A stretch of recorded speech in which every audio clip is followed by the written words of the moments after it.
If you're enjoying these HFY stories about humanity shocking the galaxy, make sure to hit that like button, drop a comment on what you think humans could tame next, and subscribe so you never miss the next tale. Now, let's dive into the story. The council chamber smelled of ozone and steel, a place designed to remind all who entered that authority rested not on mercy but on power. Across the curved tiers sat representatives from 20 different species, each cloaked in ceremonial armor or shimmering robes.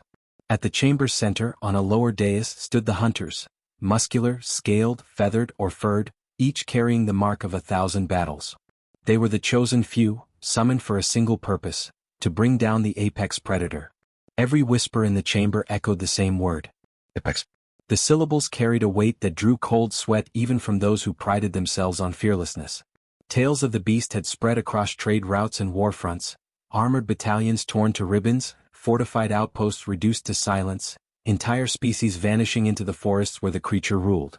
The council could not allow such a threat to roam unchecked. Among the warriors, one figure seemed out of place. His frame was leaner, his gear simpler, his expression quieter. He wore no ornate armor or weaponized exosuit, only a scout's field jacket and a rifle strapped across his back, more for form than ceremony. His name was Elias Kane, a human reconnaissance scout pulled from an Outer Rim garrison. To the council, he was little more than a bureaucratic concession.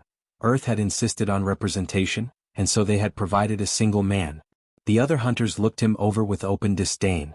A reptilian war chief snorted, scales flaring as he muttered to his companion, "The council brings prey on a predator's hunt." A towering ursine alien bared its tusks in laughter, rumbling deep in its chest. Elias ignored them. He was used to that kind of reception. The presiding arbiter spoke, voice amplified by the chamber's resonance fields. "The apex predator dwells within the Calros expanse. Your orders are to track it, corner it, and deliver proof of its destruction or capture. No less will satisfy this council." Murmurs rose among the tiers. Capture? Even speaking the word felt blasphemous. Many considered the idea impossible. Yet the council demanded it, and so the hunters would attempt it. The arbiter's multifaceted eyes fixed on Elias. "Human. Your role is observation only. You will provide reconnaissance to assist the others. You are not to engage directly." Elias gave a single nod. He'd heard the tone before, the polite dismissal wrapped around a leash. They thought him fragile, a liability to be managed. He didn't argue. There was no point. He would let the forest speak for him when the time came. After the briefing, the hunters gathered around the transport vessel, a dark spear of alloy prepared to plunge into the predator's territory. The atmosphere among them was less camaraderie than rivalry. Bragging, jeering, measuring one another's scars. Elias stood apart, adjusting the straps of his pack with quiet efficiency. A hunter approached him, a lithe insectoid with obsidian wings folded tight against its back. Its voice clicked through mandibles. "You will die first. Best if you stay behind when the screaming starts." Elias looked at it steadily. His eyes were gray, unremarkable, but there was no hesitation in them. "If I die first," he said softly, "you won't last an hour." The insectoid hissed, mandibles flaring, but before it could retort, the transport's engines thundered to life. The hunters filed aboard, each finding space among the racks of weaponry.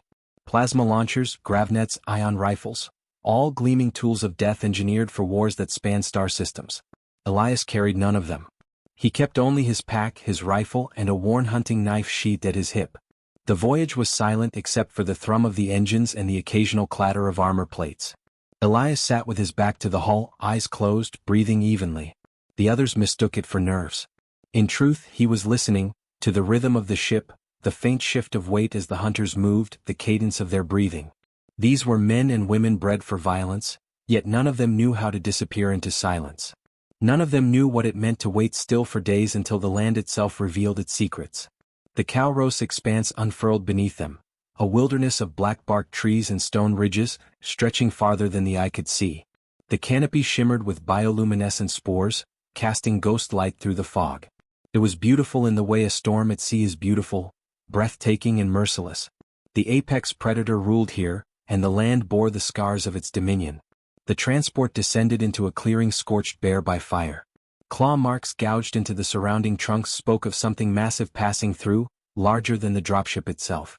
The hunters disembarked cautiously, their weapons raised, scanning every shadow. Elias stepped down last, the soil soft beneath his boots. He crouched, running a hand across the ground. The earth told a story, pressure points where something heavy had stood, faint drag marks where it had shifted its weight, deeper impressions where claws had dug in before a lunge. He absorbed it all in silence. "Human," the reptilian war chief growled. "Do not slow us." Elias rose, brushing soil from his hand. "It passed through here not long ago. The tracks are fresh." The hunters scoffed. They had sensors for that, scanners tuned to energy residue and heat signatures. Yet their instruments showed only static interference from the forest's strange magnetism. Elias pointed toward the northern ridge. "It went that way. Moving fast. Hunting." "How can you know this?" the ursine demanded, voice like grinding stone. "Because it carried something," Elias replied. "The weight distribution's uneven. Prey in its jaws. Small, maybe no larger than you." He indicated a fractured branch smeared with blood. For a moment, silence fell. The hunters exchanged uneasy glances. They hadn't noticed it, hadn't smelled the iron tang, hadn't seen the crimson flecks glistening faintly in the ghost light. The insectoid clicked its mandibles. "Lucky guess." Elias didn't answer. He didn't need to. The truth would make itself known soon enough. The hunters pressed on, entering the forest's shadow. Bioluminescent spores floated in the mist, clinging to armor plates like stars caught on metal. The deeper they went, the quieter it became. Not silence of peace, but silence of fear. Every lesser creature had fled. The forest itself seemed to hold its breath. Hours passed in tense progression. The hunters grew restless, muttering about wasted time, questioning the council's orders. Elias walked at the rear, scanning the terrain, noting patterns in the undergrowth, the absence of insects where predator musk lingered. The signs were everywhere, but none of the others could read them. Night descended swiftly, shadows swallowing the forest whole. They made camp on a ridge, igniting a thermal shield to mask their presence. Even so, unease settled heavy. The apex was near. They felt it in their bones, though none admitted it aloud. As the hunters bickered over watches, Elias sat apart, carving a piece of dried rations with his knife. His face was calm, almost too calm for the circumstances. The reptilian watched him with narrowed eyes. "You know something," it accused. Elias looked up, expression unreadable. "I know we're being watched." The words hung in the air, heavy as stone. Instantly, every weapon lifted, scanning the darkness beyond the ridge. The forest loomed, vast and indifferent, its mist curling like smoke. Nothing stirred. Yet the hunters felt it now, the weight of eyes in the black, patient, unblinking. One by one their boasts died away. The camp grew quiet. The only sound was the steady scrape of Elias' knife against the ration, slow and deliberate, like the ticking of a clock counting down to something none of them could stop. And somewhere in that endless dark, a low, guttural rumble rolled through the trees, so deep it seemed to shake the bones within their flesh. Elias did not flinch. He simply set down the ration, eyes fixed on the shadows, as if he had been waiting for this moment all along. The growl that rolled through the forest settled in their chests like a living thing, vibrating the marrow of their bones. Every hunter froze, weapons tracking wildly across the mist, their movements sharp with fear disguised as readiness. Elias didn't reach for his rifle. He crouched low, fingertips brushing the damp soil as though listening to what the earth itself remembered. The sound had come from the east, but the way it reverberated told him it wasn't a direct approach. It was circling. The reptilian war chief barked a command in its guttural tongue, ordering the group into a defensive arc. Armor plates clicked into place. Power cells whined as weapons surged to full charge. They were warriors of renown, veterans of wars spanning continents and planets, yet the silence that followed swallowed their bravado whole. No one wanted to be the first to speak of fear. Elias straightened slowly. "It's probing us," he said, voice even. "Not attacking. Testing." The insectoid hissed derision, wings rattling. "You presume to read its mind, human?" He didn't look at it. His eyes stayed on the black forest. "Not its mind. Its pattern. Everything hunts with rhythm. It wants to see if we scatter." No one answered. The hunters held position until the growl receded into nothingness, leaving only the shiver of spores drifting on air. When at last it was clear the predator wouldn't strike, the group exhaled as though emerging from water. Yet the relief was brittle. The beast knew they were here. That alone shifted the hunt's balance. Morning in the expanse was not sunlight but the pale shimmer of bioluminescent fungus spreading across the undergrowth. The hunters dismantled camp with efficiency, though every gesture carried the stiffness of sleepless vigilance. They set out northward, following Elias' earlier reading of the tracks. Hours blurred into tense monotony. The forest was a labyrinth of colossal trees and ridges slick with moss. The hunters relied on scanners, muttering in frustration as interference scrambled their readings. Elias led them by signs so small they barely existed. A patch of disturbed earth where claws had dug deep, the faint metallic tang of blood clinging to bark, a drag mark hidden beneath sporefall. The others followed reluctantly, unwilling to admit their high technology was useless. By midday the first sign of death appeared. They found the remains of something large, armored hide torn apart as if by blades of impossible sharpness. The corpse had been stripped of flesh with clinical precision, bones left cracked open, marrow drained. The ursine crouched, nostrils flaring as it muttered, "This prey was 3 times its size." "Not prey," Elias said. He was studying the ground around the carcass. "A rival. It fought but lost. See the blood trail? The predator carried it away, finished the meal elsewhere. It doesn't linger near a kill. Smart. It knows scent draws others." The war chief's scaled lips curled back. "You speak as if you admire it." Elias glanced at him, expression unreadable. "I respect what survives." The hunters exchanged uneasy looks. Respecting prey was weakness, respecting predators was madness. Yet none could deny the quiet authority in his tone. They pressed deeper. The forest grew darker, mist thickening until sight was limited to a few meters. Here the silence was oppressive. Not a single insect hum or bird cry. The air itself felt like it waited. Then, without warning, a scream ripped the stillness. One of the hunters, a feline tracker at the rear, vanished mid-step. The scream cut short, replaced by the wet crack of bones. When the others spun around, all they saw was a spray of blood across the spores, glistening like starlight. No shadow moved, no beast revealed itself. The feline was simply gone. Panic surged. Weapons fired wild arcs of plasma into the mist, scorching trees and shattering stone. The war chief roared for order, but fear frayed discipline. The apex had claimed one of them in silence, without even disturbing the ground where it had stood. Elias moved among them, voice sharp. "Stop wasting fire. You're announcing your position to the entire forest." The ursine snarled, "And what would you have us do? Wait to be taken like prey?" Elias crouched again, scanning the soil. His calmness in the face of blood unsettled them more than the kill itself. "It wanted to see our reaction. Now it knows. You fire blindly, it learns you're afraid. It learns you can be broken apart." The insectoid jabbed its claws toward him. "Then speak, human tracker. What does it learn from you?" Elias stood, brushing dirt from his hands. "That I'm still here." The silence after his words was heavier than any growl. For a moment even the hunters who despised him felt a reluctant respect, or perhaps dread. They carried on, nerves stretched thin. Every flicker of movement set weapons twitching, every rustle of leaves sent their hearts hammering. Yet Elias walked with measured pace, reading the land with eyes that missed nothing. It was not bravado, it was patience honed by years of solitary scouting on hostile worlds where waiting often meant living. By nightfall, exhaustion pressed down. They made camp on high ground, the hunters constructing a perimeter of energy traps. The field shimmered faintly, a false promise of safety.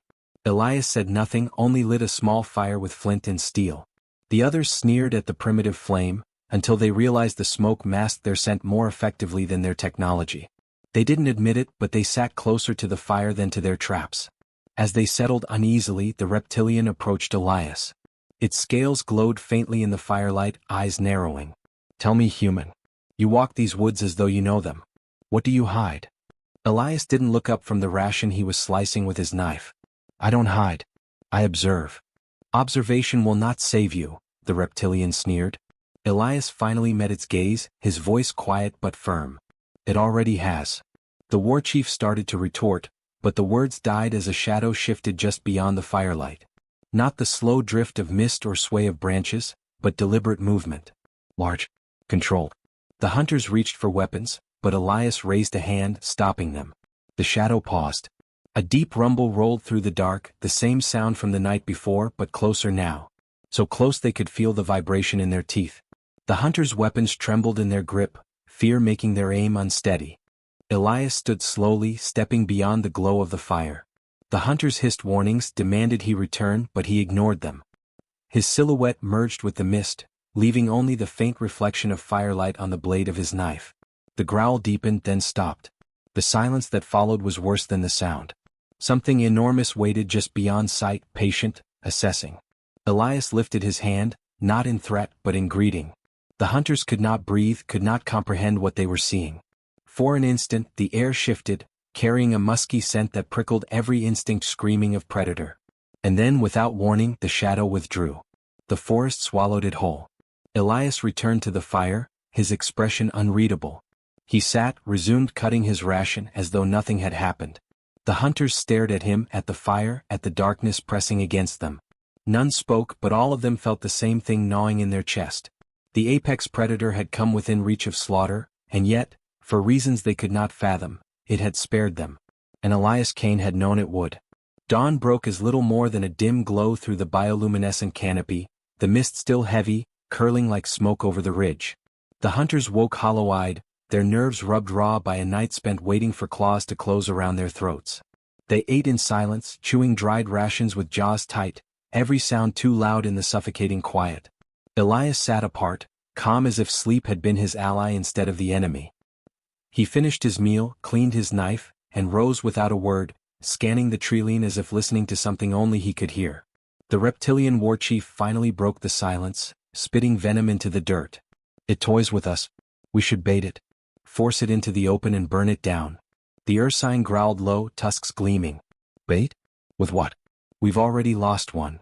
Their eyes turned almost unconsciously to Elias. The insectoid gave a clicking laugh, wings twitching. "The human. Slowest of us. Weakest. He draws it in and we kill it while it feeds." Elias regarded them steadily, neither flinching nor arguing. "If you believe bait will work," he said, his voice level, "then you don't understand what you're hunting." That stoked their anger, but none moved to strike him. Deep inside they knew his words carried weight they refused to acknowledge. Their pride fought with fear, and fear was winning. They broke camp, advancing deeper into the expanse. The forest thickened, trunks rising like pillars into mist, roots curling into snarled mazes beneath their feet. Every step carried the sensation of being measured, weighed, judged. Elias moved at the rear, eyes flicking across spoor the others overlooked, bent stalks of grass, claw scratches high above, the faint smear of blood on moss. The predator's trail was undeniable, but so was its intent. It wasn't fleeing. It was guiding them. By midday they entered a ravine carved by water long gone. The walls were steep, slick with lichen, the air damp and close. The hunters filed down carefully, weapons raised. Elias paused at the rim, gaze sweeping the ridgeline. The silence was wrong here, absolute, suffocating. He descended last, boots crunching softly on stone. Halfway through, it struck. Not claws, not teeth, shadows. The predator's presence pressed into them like a storm, a force felt in bone and blood. The hunters faltered, senses reeling as if prey caught in a gaze too vast to bear. Then a blur of motion, armor shredded, a plasma rifle snapped like kindling. One of the hunters screamed, spinning as blood sprayed across the ravine wall. The apex predator loomed into sight at last. It was larger than any of them imagined. Black-furred, muscle coiled beneath hide ridged with scars, eyes like molten gold burning through mist. Its maw opened, fangs glistening with fresh kill. Every hunter froze. Weapons lifted, but hands shook too hard to steady aim. This was not prey. This was death given flesh. And yet Elias stepped forward. "No," he said quietly, but his voice carried in the stillness. The predator's gaze shifted to him. The golden eyes narrowed, not with rage but with recognition. A sound like a growl rumbled low and deep, but it did not lunge. It lowered its head. The hunters gasped as Elias reached into his pack, drawing out a strip of dried meat. He extended it, palm open. The predator moved closer, every step making the earth tremble. Its jaws opened wide enough to swallow him whole. Instead, it took the offering with delicate precision, teeth grazing his palm but never cutting. It chewed once, twice, then exhaled a sound that was not quite a growl, not quite a purr. The sound vibrated through the ravine, shaking the hunter's knees. When it finished, the beast lowered itself onto its haunches, then down further, sprawling on the stone beside Elias like some monstrous hound. Its head came to rest near his boots. Its eyes closed. It slept. The hunters stood paralyzed, unable to reconcile the sight before them. The deadliest creature in the galaxy, lying peacefully against a human's leg, its breath rising in steady rhythm like the tide. The insectoid was the first to break. "Impossible," it hissed. "This is trickery. Some device, some pheromone." Elias looked at it, his expression calm but edged with something harder. No device. No trick. I found it wounded months ago. Left for dead by its rivals. I didn't run. I stayed. Fed it. Tended it. It learned I wasn't a threat. That I wasn't prey. He crouched, brushing a hand over the predator's scarred hide. The beast rumbled softly, not in warning but in contentment. The Urscine's voice was hoarse. You bonded with it. You tamed it? Elias shook his head. Not tamed. We don't tame predators like this. We coexist. On Earth we've done it before. Wolves. Lions. Creatures no one thought could share fire with us. We didn't bend them. We earned them. The war chief snarled, scales flaring in denial. Lies. This monster cannot be controlled. It slaughtered entire clans. Elias' gaze sharpened. Controlled? No. But it chooses. And right now it's chosen peace. With me. With us, if you don't betray it. The hunter's weapons trembled, caught between orders and instinct. They had been sent to kill or capture, yet the reality before them was neither. The mission had shifted into something none of them understood. The insectoid raised its rifle anyway, mandibles flaring. Council ordered its head. You stand in its shadow and call it ally. That makes you traitor. Before it could fire, the predator's eyes opened. Golden fire fixed on the insectoid. A sound rolled out so deep it rattled armor plates. The insectoid froze, rifle clattering from its hands. Elias lifted a hand gently, calming, and the rumble eased. The predator shut its eyes again, drifting back into stillness. Elias looked at the hunters, voice low but firm. If you raise your weapons again, you won't live long enough to regret it. You've seen what it does when threatened. Imagine what it would do if I weren't here to stop it. No one moved. Fear bound them tighter than any chain. The firelight of their earlier arrogance had guttered. In its place grew something new, uncertain respect, reluctant awe, and the gnawing realization that the human they had dismissed now stood at the center of a power they couldn't begin to grasp. Elias sat beside the predator as if it were the most natural place in the galaxy. His hand rested lightly on its hide, feeling the rise and fall of its breathing. He didn't look triumphant. He didn't need to. The hunters exchanged glances in the mist, their mission crumbling under the weight of what they had witnessed. Kill the beast? Capture it? No. Neither seemed possible now. The war chief bared its fangs, not in mockery this time but in uncertainty. What happens now? Elias' eyes were steady, his voice a quiet warning. That depends on you. Accept what's before you, or fight it and find out how quickly you become prey. The predator stirred, curling closer against him. The message was clear enough. For the first time since their deployment, the hunters did not feel like hunters at all. And the forest, once suffocating with dread, seemed to hold its breath anew, not in terror but in waiting for what choice they would make next. Under the waning light of a fractured alien sky, Kale's campfire crackled low, its glow swallowed by the towering foliage that ringed the valley. The predator lay beside him, its enormous body coiled in a way that made its killing power seem dormant, almost harmless. But nothing about it truly was. Its chest rose and fell with deep, steady breaths, each one punctuated by a faint rumble like distant thunder. Kale sat cross-legged near its flank, his rifle leaning against his knee, though he hadn't touched the weapon in hours. He had learned that a finger too near the trigger made the beast stir, its ear fins twitching as if it could feel intent. He didn't need the rifle. He was learning something more useful, trust. Still, he knew he was running out of time. The hunters were closer now. He had glimpsed their distant silhouettes earlier that day, shadows against the treeline moving with precision. They weren't locals, not the rough tribes that scavenged in the lowlands. These were professionals, trained stalkers from one of the council worlds, the kind that left no tracks unless they wanted to. Their target was the apex predator, but Kale suspected their contract came with a bonus clause. Him. The predator stirred, yawning wide, baring rows of dagger-like teeth. It stretched its forelimbs, claws carving shallow furrows into the earth. Kale had grown used to these displays, but the sound still vibrated in his chest. He reached out without hesitation, brushing his palm along the beast's scaled shoulder. Not yet, he whispered as though the creature understood. Its eyelids lowered and it settled back into stillness as if listening. He thought about the first time he had touched it. He hadn't expected to survive that moment, hadn't even expected the predator to pause before tearing him apart. But it had, and now, weeks later, here he was, alive because of an unexplainable bond. The hunters wouldn't understand. They couldn't. To them, this creature was a trophy or a threat to eliminate before it spread beyond the valley. To Kale it was proof that humans could walk beside death and not be consumed by it. Night deepened and Kale prepared himself. He wouldn't run. He couldn't abandon the predator, and even if he did, the hunters would track him. His best chance was to face them on his terms. He began arranging crude traps with lengths of cable and sharpened branches, nothing elegant but enough to stall their advance. The predator watched, its golden eyes glowing faintly in the firelight. Once, Kale thought it might even be amused. By dawn the air grew taut with tension. A distant screech cut across the valley, the signal of hunters coordinating their sweep. Kale straightened, tightening the strap of his gear. He glanced at the predator, who rose in a fluid, predatory motion, its muscles coiling beneath armored hide. It was no longer in repose, it sensed what he did. The threat was here. The first strike came fast. A bolt of plasma hissed through the undergrowth, scorching bark inches from Kale's face. He dropped low, rolling to cover, while the predator reared with a guttural roar that shook leaves from the branches.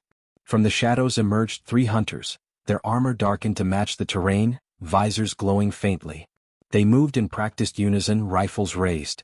"Stand down," one of them shouted, voice filtered through a modulator. "Step away from the beast." Kale laughed bitterly, his voice raw from sleepless nights. "You don't give commands here." He raised his own rifle, not at them but into the air, firing a single shot. The sound was enough. The predator lunged forward, crashing into the ground between Kale and the hunters, its roar deafening. Plasma bolts flashed, some striking against its armored hide, others dissipating as it moved with impossible speed. Kale used the chaos, sprinting for higher ground, dragging one of his snare lines across a gap.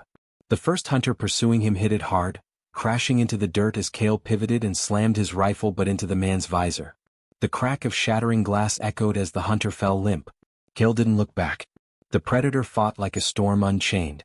Its jaws snapped around a second hunter, hurling him aside with brutal force. Yet Kale saw it hesitate. It didn't kill outright, not as it would have days ago. Something in its restraint mirrored Kale's presence, as if it was fighting not just for survival but for alignment with him. Still, the hunters pressed forward, more of them emerging from the forest. They fired nets crackling with energy, designed to immobilize even the fiercest quarry. One struck the predator's flank, searing its scales, and the creature roared in pain, thrashing violently. Kale's chest clenched as he saw it falter. Without thinking he charged. He tore the net's anchors loose, his palms burning from the current, forcing the weave apart until the predator ripped free. He collapsed, gasping, as the beast turned its head toward him. For a heartbeat, Kale feared it would mistake his interference for attack. Instead, it leaned close, exhaling hot, sulphurous breath across his face, before wheeling to strike down another hunter. By the time the sun crested over the valley, the ground was littered with ruin. Fallen trees, smoking craters, shattered gear. The remaining hunters pulled back, their formation broken, their discipline rattled. One of them, the leader perhaps, raised his visor to reveal hard, scarred features. He met Kale's gaze across the battlefield, hatred blazing in his eyes. "This isn't finished," the man snarled, his voice raw without the filter. "You've chosen your side, human. That thing will be your grave." Kale, bloodied and breathless, leveled his rifle but didn't fire. The predator loomed behind him, its golden eyes fixed on the retreating hunters. "If it is my grave," Kale said, his voice steady despite the ache in his chest, "then you'll never be the ones to dig it." The hunters withdrew, vanishing into the foliage as swiftly as they had come. Kale let out a long breath, sinking to one knee. The predator lowered itself beside him, its body trembling faintly from exertion but still holding itself with undeniable strength. Kale pressed his hand to its flank, grounding himself in the steady rhythm of its breath. He knew this was only the beginning. The hunters would return, better armed, more prepared. And next time they might not just come for the beast, they might come for the bond between man and predator, something far rarer and far more dangerous than claws or teeth. For the first time, Kale realized the galaxy itself might not allow such a bond to exist. And yet, he also knew he would fight every world, every council, every hunter who tried to take it from him. The predator shifted, curling around him protectively as night fell again. Kale leaned back against its side, eyes heavy but mind alert. The war between man and hunter had only just begun, and he was standing in the center of something the galaxy had never seen before. And the galaxy would have no choice but to witness it. Kale had never heard silence so sharp. The valley lay in ruins, the earth scarred by plasma burns, trees shredded, the air still thick with the acrid tang of charred metal. The predator crouched low beside him, its body tense, golden eyes narrowed toward the treeline as if expecting another wave. Yet nothing stirred.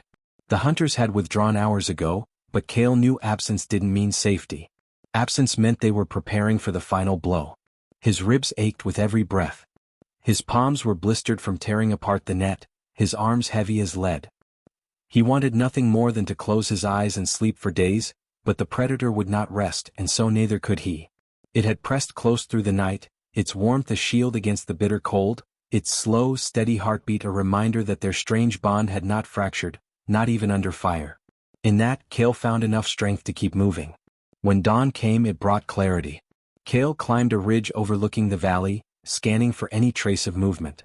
The forest was quiet, too quiet for this world. Birds and lesser predators usually filled the canopy with their noise, but now it was as though the whole ecosystem held its breath. The hunters had unsettled more than just him. "They'll be back," he murmured, speaking more to the predator than himself. Its ear fins twitched, acknowledging. He found himself wondering again if it truly understood. Maybe not words, but tone, rhythm, intent. It had to. Otherwise, why stay? Why not slip back into the wilderness, free of the danger clinging to him like a shadow? The answer came unspoken, because they were no longer separate. By midday, Cale saw them. A glint of polished armor far below, too disciplined to be accident. The hunters returned in greater number, their formation tighter, their weapons heavier. At their center walked the scarred man from before, his jaw set like stone, his visor gone, eyes sharp and unflinching.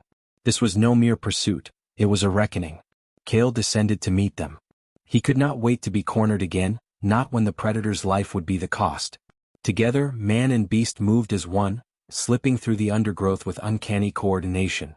When Cale halted, the predator stilled. When Cale crept forward, it flowed like liquid shadow beside him. The hunters stopped at the clearing where Cale had once made camp. Their leader stepped forward, planting his rifles but in the dirt. "You've had your chance," he called out, his voice carrying easily. "Stand aside and perhaps we leave you breathing." Cale stepped from the shadows, rifle slung but hands steady. The predator emerged behind him, towering, its presence bending the clearing into silence.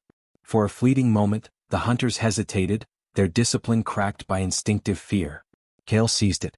"You don't see what's in front of you," he said, his voice low but steady, carrying weight born of exhaustion and defiance. "This isn't prey. It isn't a trophy. You think you're here to kill a beast, but what you're trying to destroy is proof. Proof that humanity isn't what the galaxy thinks it is." The scarred man's lip curled. "Proof?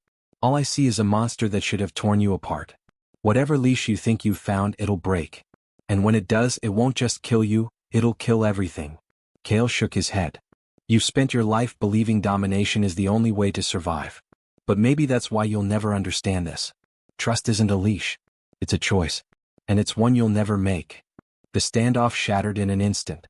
Plasma fire erupted, searing through the clearing. Cale dove, the predator leaping over him with a roar that cracked the air.